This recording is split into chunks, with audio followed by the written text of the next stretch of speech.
Welcome to PS news. ముందుగా headlines చూద్దాం. కుప్పం అభివృద్ధికి సమగ్ర యాక్షన్ ప్లాన్ సిద్ధం చేయండి. అధికారులకు చంద్రబాబు ఆదేశాలు. రాజకీయ ప్రోత్సాహంతో పెట్టిన తప్పుడు రౌడీ షీట్లు ఎత్తివేయాలని సూచన. రాష్ట్రంలో పేదరిక నిర్మూలనకు కుప్పం నుండే శ్రీకారం చుడదామని పిలుపు. మాచర్ల మాజీ MLA Pinnelli Ramakrishna Reddy arrest. Palnadu SP ఆఫీసుకు తరలింపు. పిన్నెల్లి ముందస్తు బెయిల్ పిటిషన్లు కొట్టివేసిన ఏపీ హైకోర్టు. పిన్నెల్లిపై ఈవీఎం ధ్వంసం కేసు, ఎన్నికల అల్లర్ల కేసులు.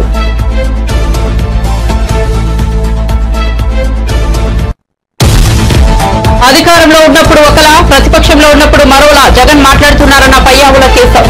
జగన్ ఫ్లోర్ లీడర్ మాత్రమేనని, ప్రతిపక్ష నేత కాదన్న మంత్రి. మొత్తం సభ్యులో 10వ వంతు ఉంటేనే ప్రతిపక్ష నేత హోదా ఇస్తారంటూ వ్యాఖ్య.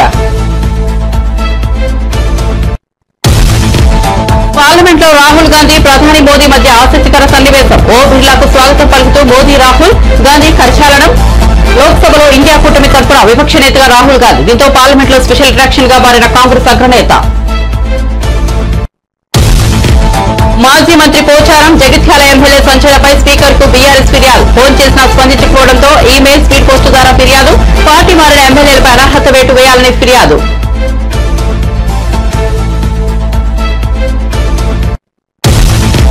ప్రతిపక్ష హోదాపై స్పీకర్ కు జగన్ లేఖ రాయడంపై కడప ఎమ్మెల్యే మాధవిరెడ్డి ఆగ్రహం. 6 ఎమ్మెల్యేలను పీకేస్తే టీడీపీకి ప్రతిపక్ష హోదా పోతుందన్న వ్యాఖ్యలు మర్చిపోయామని నిలదీత. జగన్ ఇప్పటికైనా అధికార ప్రాంతం నుంచి బయటకు రావాలని వ్యాఖ్య.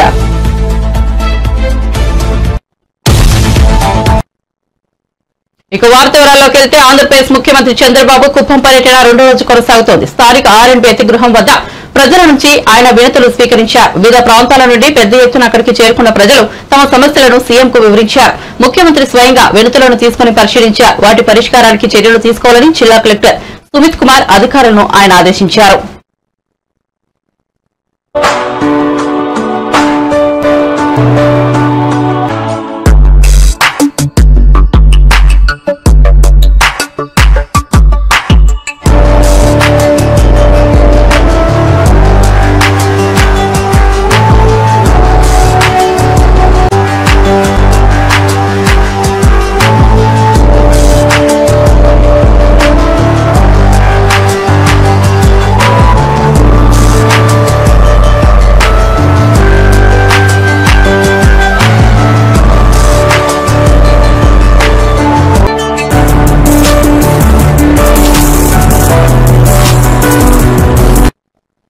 మాచర్ల మాజీ ఎమ్మెల్యే పిన్నెల్లి రామకృష్ణారెడ్డిని పోలీసులు అరెస్ట్ చేశారు. ముందస్తు బెయిల్ పిటిషన్లను హైకోర్టు కొట్టివేయడంతో పోలీసులు పిన్నెల్లి రామకృష్ణారెడ్డిని పోలీసులు అరెస్ట్ చేశారు. అనంతరం నర్సారావుపేట ఎస్పీ ఆఫీసుకు పోలీసులు పిన్నెల్లిని తరలించారు. పిన్నెల్లిపై ఈవీఎం ధ్వంసం కేసు, ఎన్నికల సమయంలో అల్లర్లు తదితర కేసులు ఉన్నాయి. పాల్వాయి గేటు వద్ద ఈవీఎం ధ్వంసంతో సహా పలు కేసుల్లో గతంలో ముందస్తు బెయిల్ పొడిగిస్తూ ఇచ్చిన తీర్పును డిస్మిస్ చేసింది. దీంతో పిన్నెల్లిని అరెస్ట్ చేశారు పోలీసులు. కాగా మే 13న జరిగిన ఎన్నికల్లో పిన్నెల్లి రామకృష్ణారెడ్డి పాల్వాయి గేట్ దగ్గర ఈవీఎంను ధ్వంసం చేశారు. అనంతరం సోషల్ మీడియాలో వీడియోలు చక్కర్లు కొట్టాయి. వీడియోల ఆధారంగా ఈసీ పోలీసులు కేసులు నమోదు చేశారు. దీంతో ఎన్నికల వేళ, ఎన్నికల తర్వాత అల్లర్లు, పిన్నెల్లిపై కేసులు నమోదయ్యాయి. కేసులు నమోదు చేసినప్పటి నుంచి నర్సారావుపేటలో మాజీ ఎమ్మెల్యే అనిల్ కుమార్ ఇంట్లోనే పిన్నెల్లి ఉంటున్నారు.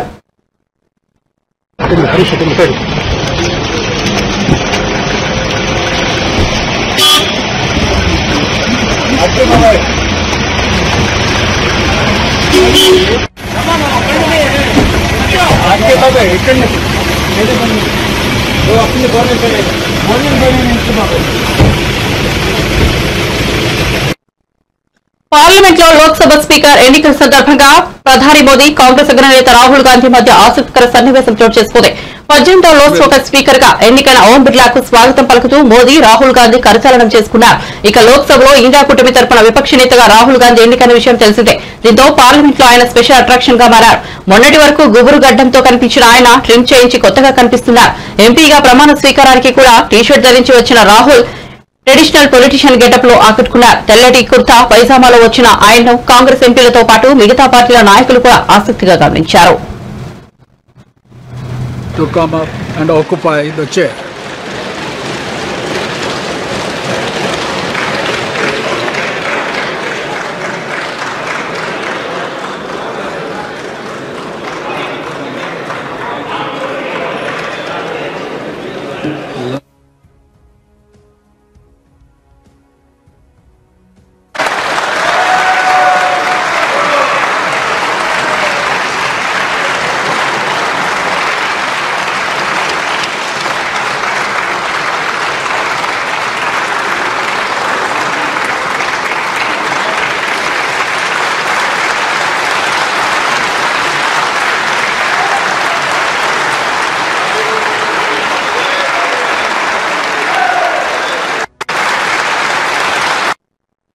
మాజీ మంత్రి పోచారం శ్రీనివాసరెడ్డి జగిత్యాల ఎమ్మెల్యే సంజయ్ కుమార్ పై బీఆర్ఎస్ నేత జగదీష్ రెడ్డి స్పీకర్ ఫిర్యాదు చేశారు. స్పీకర్ కు ఫోన్ చేసినా స్పందించకపోవడంతో ఆయన ఈమెయిల్, స్పీడ్ పోస్ట్ ద్వారా వారిపై ఫిర్యాదు చేశారు. వారు గత అసెంబ్లీ ఎన్నికల్లో బీఆర్ఎస్ నుంచి గెలిచి ఆ తర్వాత కాంగ్రెస్ పార్టీలో చేరారు. ఈ నేపథ్యంలో పార్టీ మారిన ఆ ఎమ్మెల్యేలపై అనర్హత వేటు వేయాలని స్పీకర్ గడ్డం ప్రసాద్ శాసనసభ సెక్రటరీకి ఆయన ఫిర్యాదు చేశారు. ఇది వరకు పార్టీ మారిన దానం నాగేందర్, కడియం శ్రీహరి, తెల్లం వెంకట్రావులపై కూడా ఫిర్యాదు చేశారు. బీఆర్ఎస్ పార్టీ బీఫామ్ పైన గెలిచిన శాసనసభ్యులు గౌరవనీయులు మాజీ స్పీకర్, మాజీ మంత్రివర్యులు బాన్సువాడ శాసనసభ్యులుగా గెలిచిన పోచారం శ్రీనివాసరెడ్డి గారు ఏదైతే బీఆర్ఎస్ పార్టీని వీడి కాంగ్రెస్ పార్టీలో చేరినరో, అదేవిధంగా మా జగిత్యాల శాసనసభ్యులు డాక్టర్ సంజయ్ కుమార్ గారు కూడా కాంగ్రెస్ పార్టీలో చేరినరో, ఇది పూర్తిగా చట్ట వ్యతిరేకమైన పని, అవినీతికరమైన పని. ఈ పార్టీ ఫిరాయింపుల నిరోధక చట్టం ఉన్నది అని తెలిసి కూడా మరి వారు ఈ రకంగా పార్టీ మారడం అనేది సరైనది కాదు. మరి చట్టం ప్రకారం వీరిద్దరు సభ్యత్వాలు కూడా రద్దు కావాల్సి ఉన్నది. దాని కొరకు బీఆర్ఎస్ పార్టీ నుంచి మేము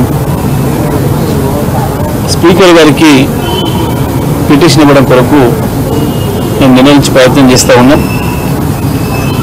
నిన్న స్పీకర్ గారు స్వయంగా నాతో మాట్లాడి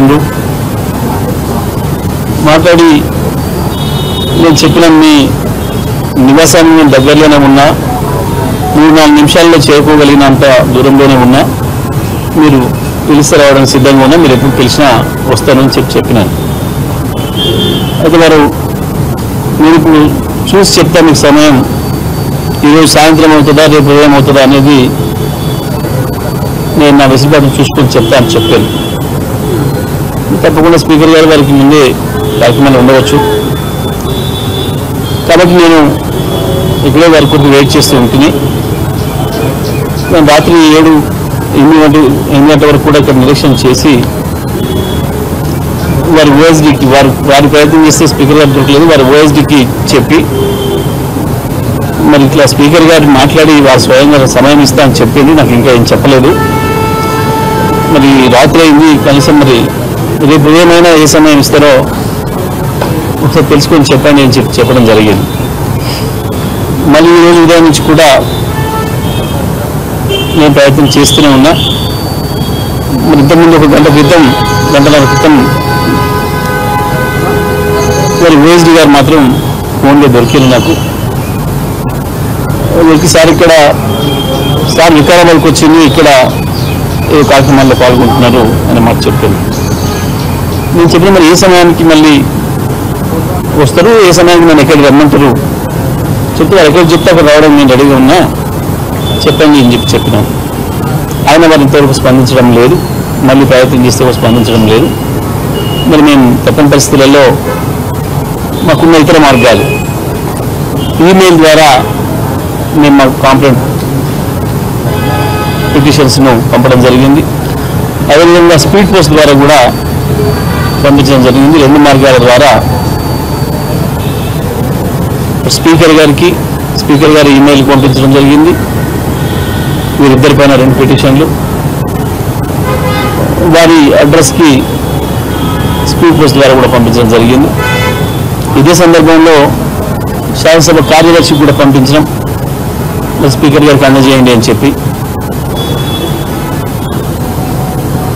స్పీకర్ గారు దానిపైన ఏం స్పందిస్తారు, తదుపరి వారు ఏం చర్యలు తీసుకుంటారని దాన్ని బట్టి మా చర్యలు ఉంటాయి.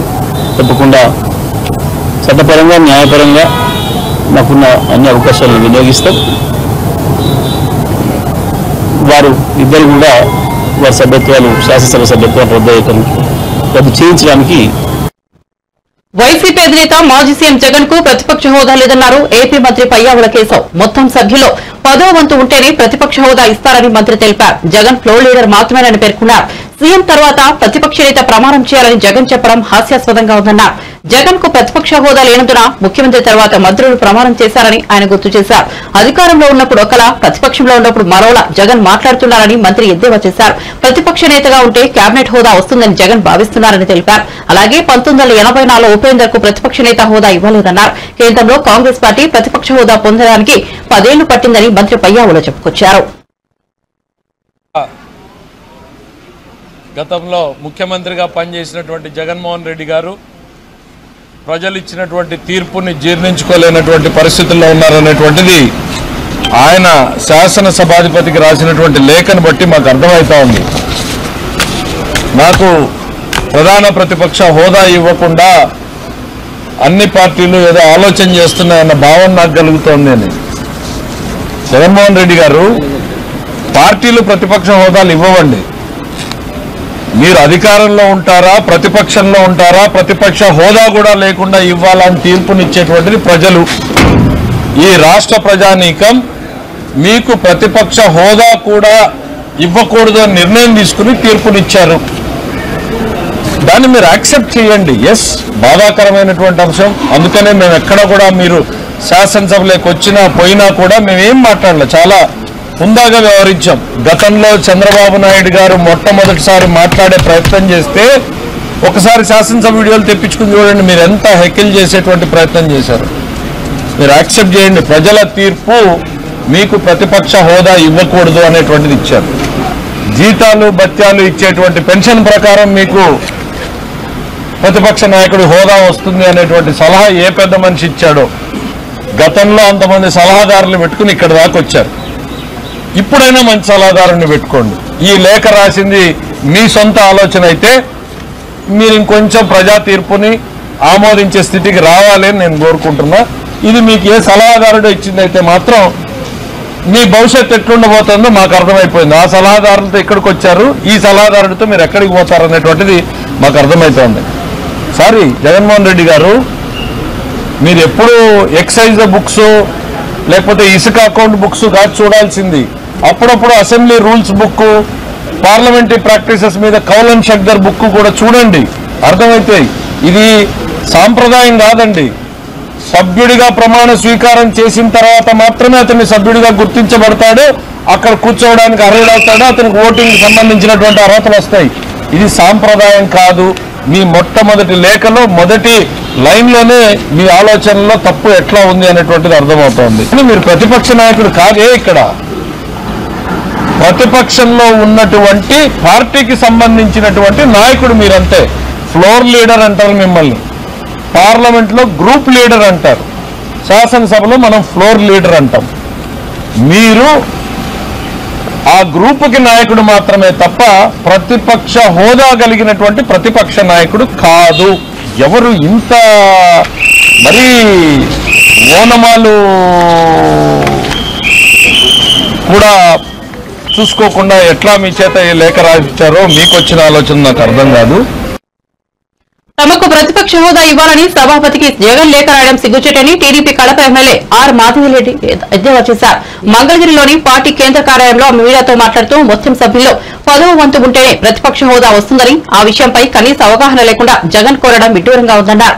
6 ఎమ్మెల్యేలను పీకేస్తే టీడీపీకి ప్రతిపక్ష హోదా పోతుందని తాను అన్న మాటలను జగన్ మర్చిపోయారా అని ప్రశ్నించారు. ముఖ్యమంత్రి అయితేనే మీరు అసెంబ్లీకి వస్తారా? అలాంటప్పుడు పులివెందుల ప్రజలు మీకు ఓటు వేసి ఎందుకు గెలిపించారని నిలదీశారు. మీ నియోజకవర్గ సమస్యలు మీకు పట్టవా అన్నారు. జగన్ ఇప్పటికైనా అధికార భ్రాంతి నుంచి బయటకు రావాలన్నారు. జగన్మోహన్ రెడ్డి గారు ప్రతిపక్ష హోదా కోసం ఒక స్పీకర్ గారికి లెటర్ పంపించడం జరిగింది. అందులో భాగంగా ఆర్టికల్ 208 ప్రకారము 10% టోటల్ స్ట్రెంత్లో ఉండాల్సిన అవసరం లేదని చెప్పారు. ఈరోజు ఒకసారి పార్లమెంట్ మెంబర్గా, 3 సార్లు ఎమ్మెల్యేగా, ఒకసారి ఆంధ్రప్రదేశ్ సీఎంగా పనిచేసిన జగన్మోహన్ రెడ్డి గారు అసెంబ్లీ రూల్స్లో ఈ విషయం స్పష్టంగా ఉన్నది అన్న విషయం కూడా మర్చిపోయి ఏ విధమైన అవగాహన లేకుండా రాశారు. రూల్ నెంబర్ 56లో క్లాజ్ నెంబర్ సిలో క్లియర్గా రాసింది 1/10 టోటల్ స్ట్రెంత్లో ఉంటేనే ప్రతిపక్ష హోదా వస్తుందని. ఈరోజు జగన్మోహన్ రెడ్డి గారు తన యొక్క వైఫల్యాలకి రకరకాల కారణాలు చూపడం మొదలుపెట్టారు.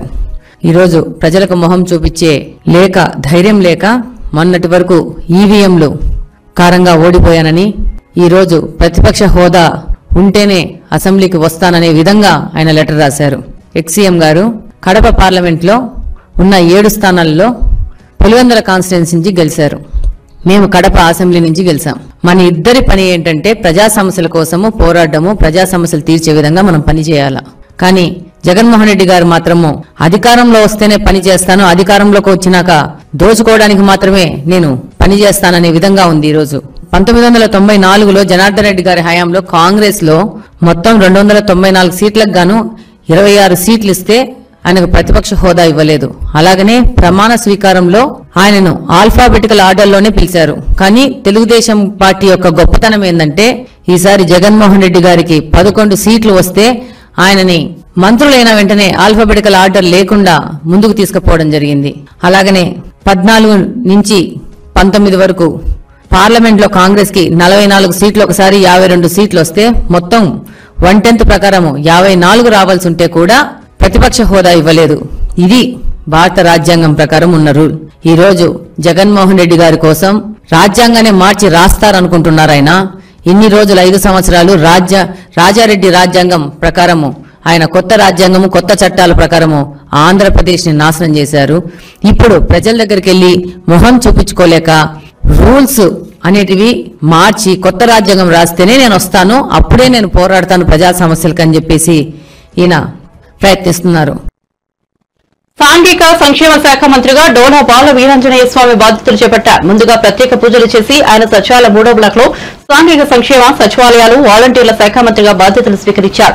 ఆయన అభివృద్ది సంక్షేమమే ధ్యేయంగా పనిచేస్తామన్నారు. సింగరాయకొండ అంబేద్కర్ గురుకులంలో గతంలో రద్దు చేసిన సీట్లు పునరుద్ధరిస్తూ సంతకం చేశారు.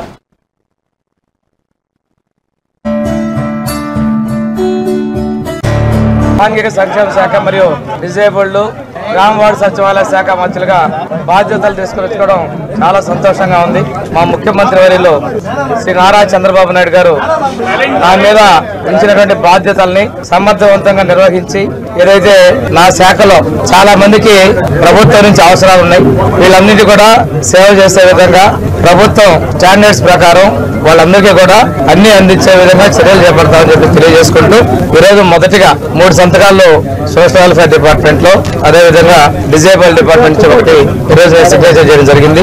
ఒక ముఖ్య విషయం ఏంటంటే 2014-19 ముందు తెలుగుదేశం ప్రభుత్వంలో నారా చంద్రబాబు నాయుడు గారు ముఖ్యమంత్రిగా ఉన్నప్పుడు కొన్ని గురుకుల పాఠశాలలో అదనంగా సీట్లు ఇవ్వడం జరిగింది.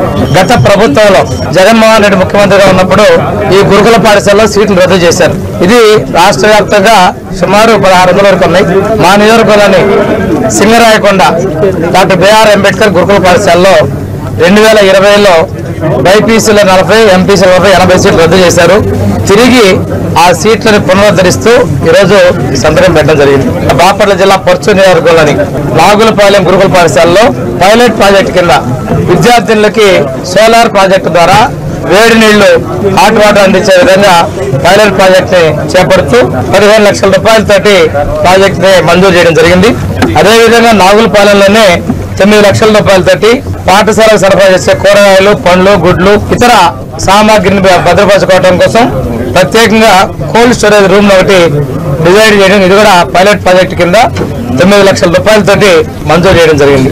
ఫీజు రీయింబర్స్మెంట్ పథకం కింద సోషల్ వెల్ఫేర్ డిపార్ట్మెంట్ నుంచి ఈ ఎస్సీ, ఎస్టీ, బీసీ వీళ్ళందరూ కూడాను మైనార్టీలు కలిపి 2505.56 కోట్ల రూపాయలని, ఎస్సీ విద్యార్థులకి 131.82 కోట్ల రూపాయలని గత ప్రభుత్వంలో బకాయిలు పెట్టడం జరిగింది.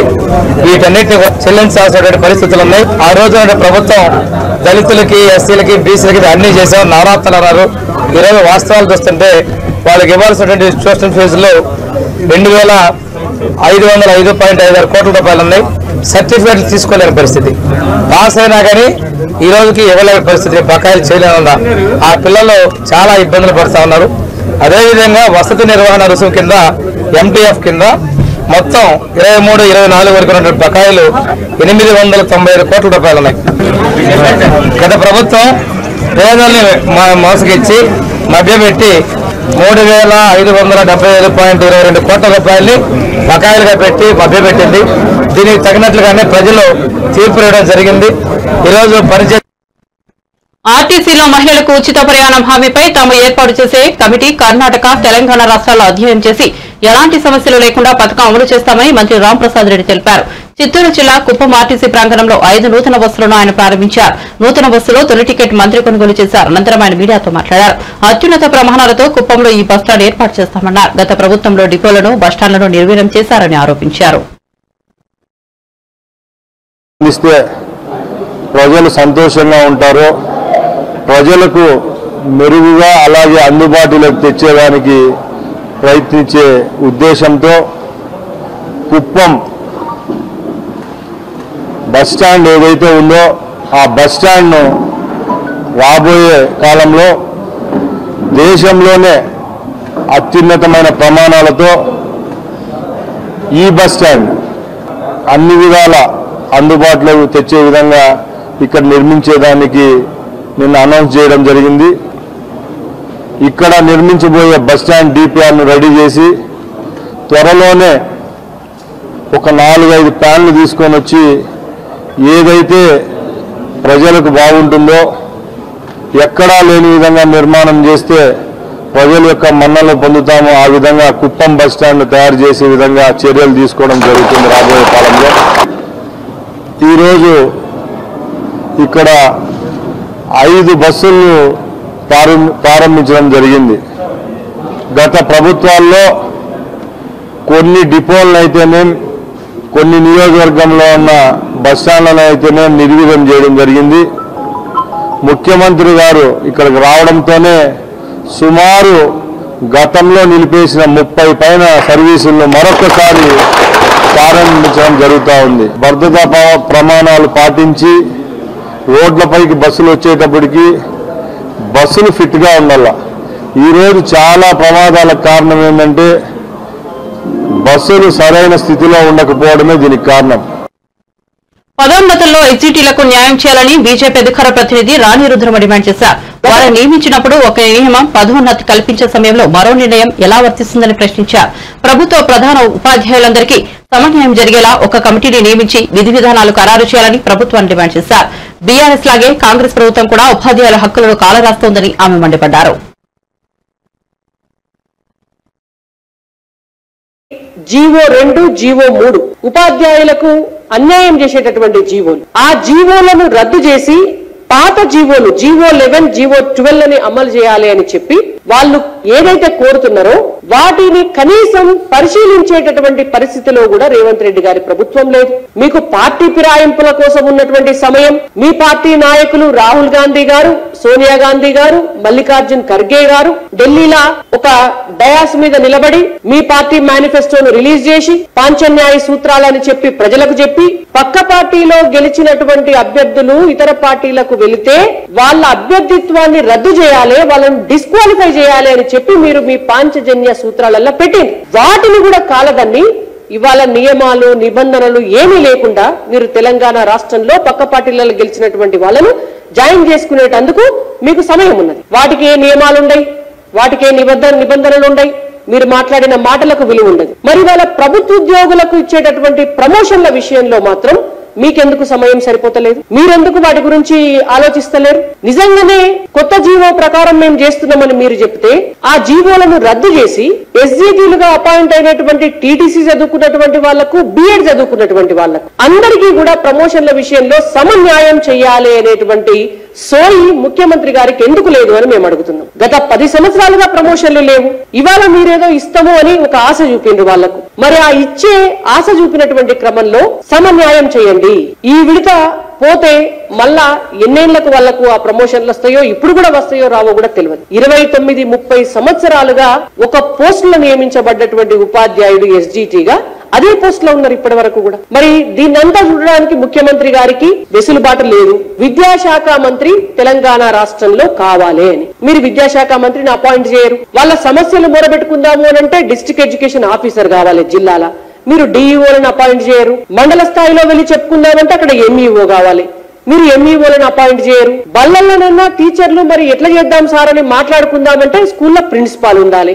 ఆడ ప్రిన్సిపాల్లు లేరు. ఆఖరికి ఊడ్చి తుడిచే స్కావెంజర్స్ కూడా లేరు. అంటే ఈ దిక్కు దివానం లేని విద్యాశాఖలో ప్రమోషన్ల విషయంలో కూడా మీరు అన్యాయం చేయటం వల్ల ఇవాళ ఆ ప్రమోషన్ల విషయంలో అన్యాయం జరిగి అవేమన్నా ఆగిపోతే కూడా మళ్ళా ఖాళీ కావాల్సినటువంటి 11,000 పోస్టులు ఆగిపోతాయి. ఈ వీళ్ళకు ప్రమోషన్లు వస్తేనే అవి ఖాళీ కావాలి. అవి ఖాళీ అయితే మీరు మళ్ళా ఫిలప్ చేయాలి. ఇది ఇంటర్లింక్ అయినటువంటి సమస్య. నిరుద్యోగులకు ఉద్యోగాలు రావాలన్నా, విద్యాశాఖలో టీచర్ల భర్తీ పూర్తి కావాలన్నా, దానికి ఇవాళ ప్రమోషన్స్ ఇచ్చే విషయంలో కూడా సమన్యాయం చేసి ప్రమోషన్స్ లో, ట్రాన్స్ఫర్స్ లో మీరు నీతిగా వ్యవహరిస్తే పాఠాలు చెప్పేటటువంటి ఉపాధ్యాయుల గోసపుచ్చుకోకుండా ఇవాళ సమాజ హితం కోసం 100% అక్కడ టీచర్స్ ఉండాలి అని అంటే మీరు ఇప్పటి నుంచే దాన్ని ఒక క్రమశిక్షణతోటి, చిత్తశుద్ధితోటి, విలువలతోటి, కొద్దిగా శ్రద్ధతోటి చేయాలని చెప్పి రేవంత్ రెడ్డి గారికి మేము సూచిస్తున్నాం.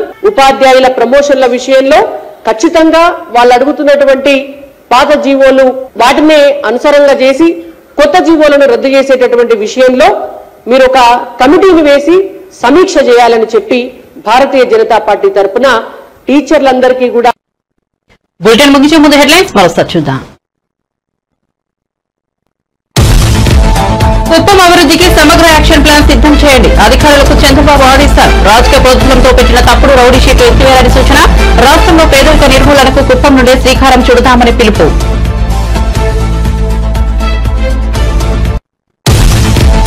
మాచర్ల మాజీ MLA Pinnelli Ramakrishna Reddy arrest. Palnadu SP office కు తరలింపు. పిన్నెల్లి ముందస్తు బెయిల్ పిటిషన్లు కొట్టివేసిన ఏపీ హైకోర్టు. పిన్నెల్లిపై ఈవీఎం కోసం ఎన్నికల అల్లర్ల కేసులు.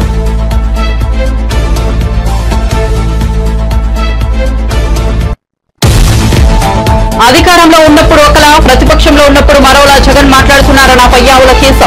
జగన్ ఫ్లోర్ లీడర్ మాత్రమేని ప్రతిపక్ష నేత కాదన్న మంత్రి. మొత్తం సభ్యుల్లో 10వ వంతు ఉంటేనే ప్రతిపక్ష నేత హోదా ఇస్తారంటూ వ్యాఖ్యలు. పార్లమెంట్ లో రాహుల్ గాంధీ, ప్రధాని మోదీ మధ్య ఆసక్తికర సన్నివేశం. ఓం బిర్లాకు స్వాగతం పలుకుతూ మోదీ, రాహుల్ గాంధీ కరచాలనం. లోక్సభలో ఇండియా కూటమి తరపున విపక్ష నేతగా రాహుల్ గాంధీ. దీంతో పార్లమెంట్ లో స్పెషల్ అట్రాక్షన్ గా మారిన కాంగ్రెస్ అగ్రనేత.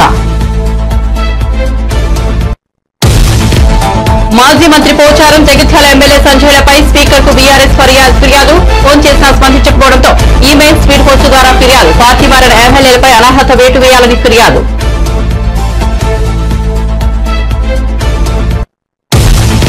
ప్రతిపక్ష హోదాపై స్పీకర్ కు జగన్ లేఖ రాయడంపై కడప ఎమ్మెల్యే పార్థిరెడ్డి ఆగ్రహం. 6 ఎమ్మెల్యేలను పీకేస్తే టీడీపీకి ప్రతిపక్ష హోదా పోతుందన్న వ్యాఖ్యలు మర్చిపోయామా నిలదీత. జగన్ ఇప్పటికైనా అధికార ప్రాంతం నుంచి బయటకు రావాలని వ్యాఖ్య.